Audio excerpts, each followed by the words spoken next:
2017 में उत्तर प्रदेश की सत्ता से बाहर होने के बाद समाजवादी पार्टी के राष्ट्रीय अध्यक्ष अखिलेश यादव ने कई नए राजनीतिक प्रयोग और गठबंधनों की दिशा में कदम उठाए हैं।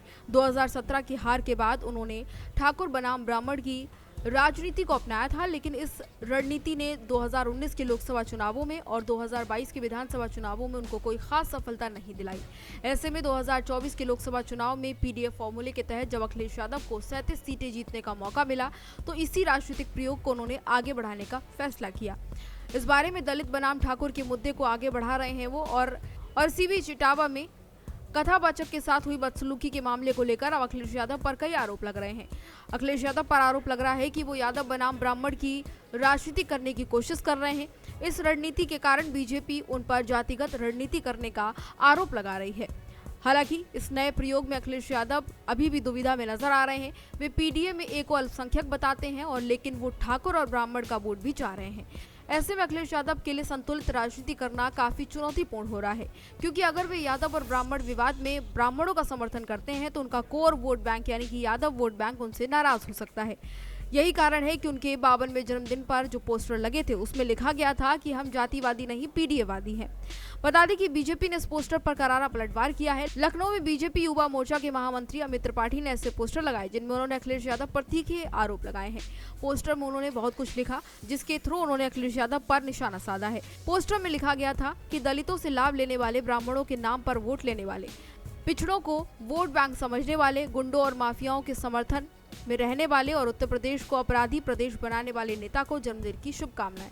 तो ऐसे में एक तरफ उनको जन्मदिन की शुभकामनाएं भी दे दी गई और दूसरी तरफ उन पर तंज भी कसा गया। बता दें कि इससे पहले राणा संगा विवाद और करनी सेना के हमले को लेकर अखिलेश यादव ने इसे दलित बनाम ठाकुर बनाने की कोशिश की थी, जिसमें उन्होंने अपने सांसद का समर्थन किया था। इसके कारण ठाकुर समाज में उनके खिलाफ गहरा आक्रोश देखने को मिला। वहीं इटावा में कथावाचक के साथ जो बदसलूकी का मामला सामने आया, उसमें समाजवादी पार्टी ने यादव वोटर्स के साथ खड़े होने का संकेत दिया है।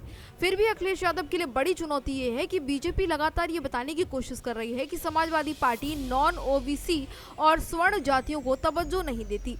ऐसे में ये स्थिति 2027 के विधानसभा चुनावों में उनके लिए बड़ी परेशानी बन सकती है। अखिलेश यादव की ये दुविधा बीजेपी के लिए राजनीतिक लाभ साबित हो सकती है। 2017 के चुनावों में बीजेपी ने समाजवादी पार्टी पर मुस्लिम और यादवों को अधिक प्राथमिकता देने का आरोप लगाकर नॉन ओबीसी और स्वर्ण वोटर्स को अपने साथ जोड़ा था। ऐसे में अगर ये रणनीति बीजेपी द्वारा अपनाती है तो अखिलेश यादव को इससे काफी नुकसान होगा। 2022 में भी ये स्थिति बनी रही। अब बीजेपी फिर से इस रणनीति को अपनाकर अखिलेश यादव को सवर्ण और इसके साथ ही गैर ओबीसी विरोधी बताकर नई राजनीतिक लड़ाई लड़ने की तैयारी कर रही है।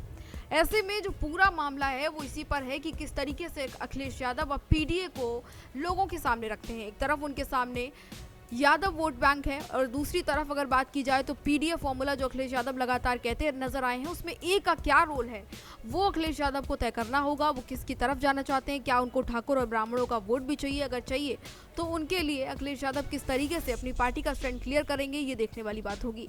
ऐसे में सारांश ये है कि 2017 के बाद अखिलेश यादव की जातिगत राजनीति की नई रणनीतियों के बीच संतुलन बनाना उनकी सबसे बड़ी चुनौती है, जबकि वे यादव, दलित, ठाकुर और ब्राह्मण सभी के वोट चाहते हैं। और ऐसे में बीजेपी इस स्थिति का फायदा उठाकर यूपी की राजनीति में अपनी पकड़ मजबूत करने की कोशिश कर रही है।